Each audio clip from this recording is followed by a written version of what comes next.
नमस्कार, सत श्री अकाल, आदाब। कैसे हैं आप लोग? बढ़िया हैं? चलिए, अच्छी बात है। खुश रहिए, आबाद रहिए। दिल्ली रहे चाहे इलाहाबाद रहिए।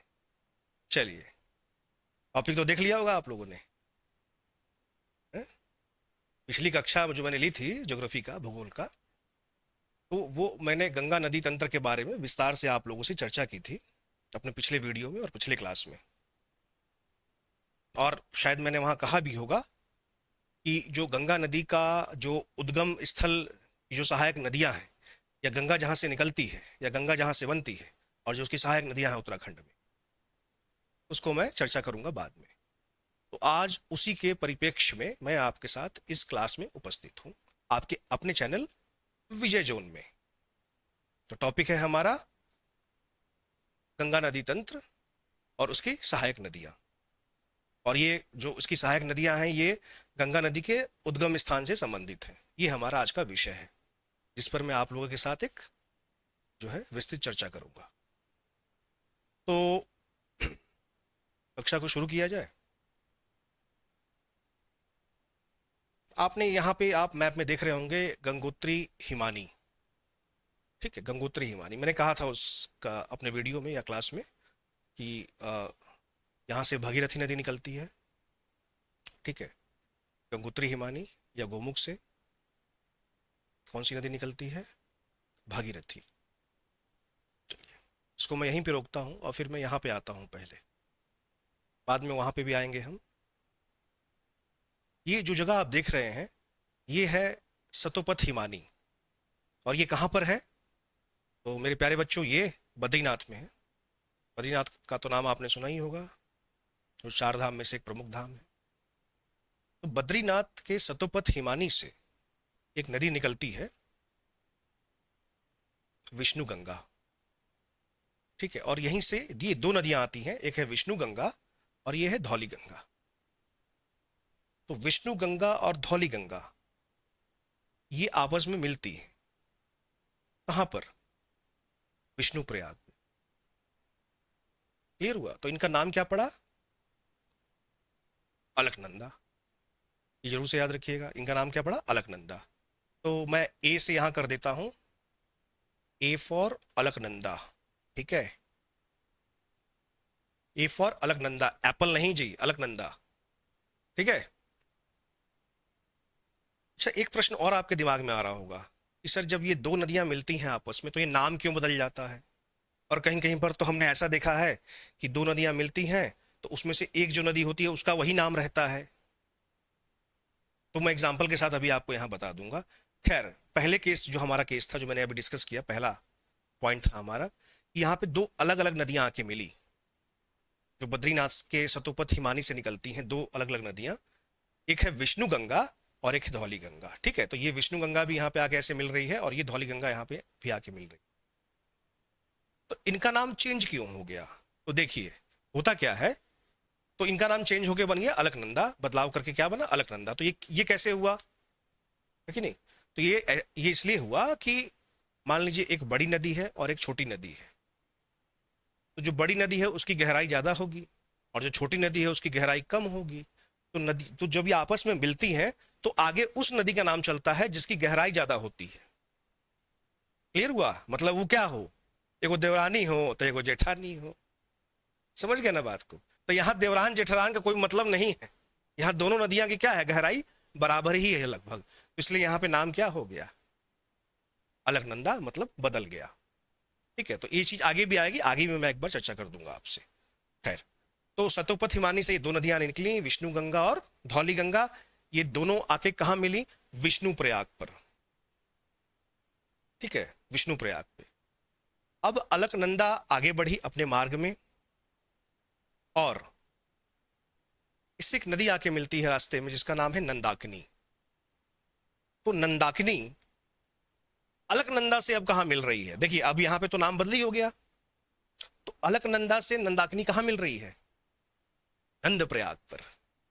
तो ये तो याद करने में आसान होगा कि नंद प्रयाग पे अलकनंदा से कौन सी नदी मिली? नंदाकिनी। और यहां पे देखिए लिखा भी होगा अलकनंदा, अलग अलग नंद प्रयाग, सॉरी, नंद प्रयाग पे कौन सी नदियां मिलती हैं? अलकनंदा और मंदाकिनी। ये जरूर से ध्यान दीजिएगा, यहां लिखा भी हुआ है आपकी सुविधा के लिए। अब अब देखिए यहां पे क्या हुआ। मैंने कहा था ना अभी इससे पहले कि जो जो जिस नदी की गहराई ज्यादा होगी उसका नाम चलता है आगे। इसका मतलब ये हुआ कि जो नंदाकिनी है इसकी गहराई कम है अलकनंदा से, तो इसलिए आगे भी नाम इसका अलकनंदा ही चलेगा। और जब अलकनंदा आगे बढ़ेगी नंदाकिनी का जल लेते हुए, तो इसके मार्ग में एक नदी मिलेगी, कहां पर? कर्णप्रयाग पे, जिसका नाम है पिंडार नदी, जो पिंडारी ग्लेशियर से निकलती है, पिंडारी हिमानी से निकलती है।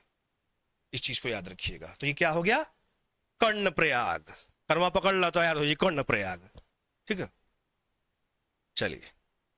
अब इसके बाद फिर यहां पे नाम परिवर्तन नहीं होगा, क्योंकि पिंडार जो है, पिंडारी जो है या पिंडार जो है वो छोटी नदी है, इसकी गहराई कम है, तो नाम आगे अलकनंदा का ही चलेगा। ठीक है, यहाँ पे कोई देवरानी जेठरानी का कोई मतलब नहीं है गुरु। ठीक है, तो ध्यान देखिए ध्यान से। तो अलकनंदा आगे बढ़ी, और आपने नाम सुना होगा केदारनाथ का। केदारनाथ में ग्लेशियर है जिसका नाम है चोराबाड़ी ग्लेशियर। और जो केदारनाथ की त्रासदी हुई थी सन 2013 में, तो यही ग्लेशियर जो है फट गया था एकदम, अचानक से इसमें पानी आ गया। खैर, तो यहां से एक नदी आती है जिसका नाम है मंदाकिनी। इसका नाम क्या है? मंदाकिनी। तो मंदाकिनी अब अलकनंदा, जो कि कर्णप्रयाग से पिंडार नदी का जल लेते हुए आ रही है, ये कहां मिलती है? अलकनंदा से मंदाकिनी रुद्रप्रयाग। कहां पर? रुद्रप्रयाग पर। ये जरूर याद रखिएगा, रुद्रप्रयाग पर। पहले मैं सारा कवर कर लूं, तो उसके बाद फिर एक एक क्वेश्चन भी डिस्कस कर दूंगा कि कौन कौन सा परीक्षा में आता है और ऑप्शन क्या क्या रहते हैं। ठीक है, पहले यहां देखिए ध्यान से।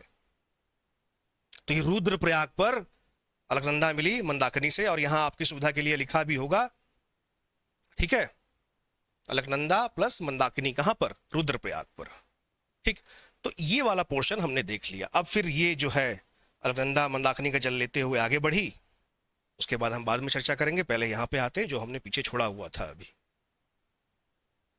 अब देखें यहां से, तो मैंने बताया था कुछ देर पहले कि गंगोत्री हिमानी से निकलती है भागीरथी, और एक पहाड़ से यहां से एक नदी आती है, इसका नाम है भिलंगाना। क्या नाम है? भिलंगाना। इस नदी का नाम है भिलंगाना। ठीक है, बोल दे रहा हूं, इसको नोट कर लीजिएगा, भिलंगाना। और ये कहां मिली?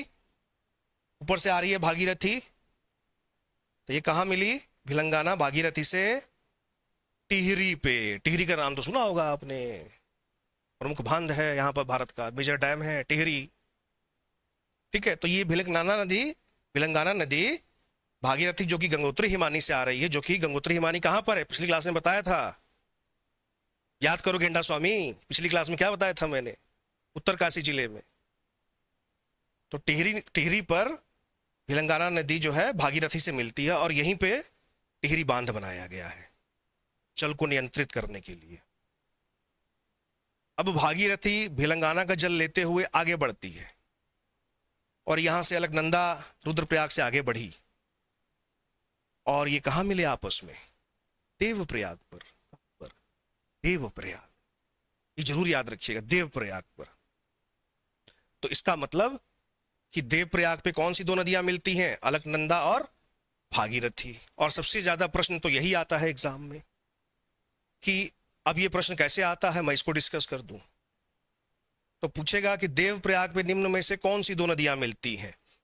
तो मेरे प्यारे बच्चों, ऑप्शन में जितनी नदियां यहां पे लिखी हैं, इन्हीं में से 4 नदियों को उठा के देगा, दो दो का पेयर बना के, जोड़ा बना के। जैसे पहला ऑप्शन अलकनंदा प्लस मंदाकिनी, दूसरा ऑप्शन अलकनंदा प्लस जो है पिंडार, ऐसे करके 4 ऑप्शन बना देगा। तो सही उत्तर क्या होगा? अलकनंदा प्लस भागीरथी।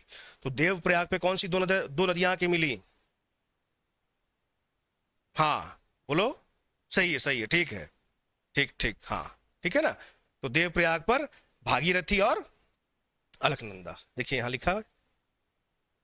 और इसी प्रश्न को अब घुमा देगा, अब नदियों के नाम दे देगा कि अलकनंदा और भागीरथी निम्न में से किस स्थान पर मिलती है।